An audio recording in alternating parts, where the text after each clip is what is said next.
সেদিন কিয়ামতের ময়দানে একটি সওয়াবের জন্য মানুষ যখন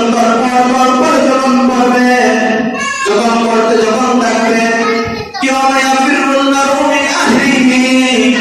আল্লাহ তাআলা বললেন সেদিন একজন মানুষ তার ভাইয়ের কাছে যাবে। সেদিন ভাইয়ের কাছে যাওয়ার কারণে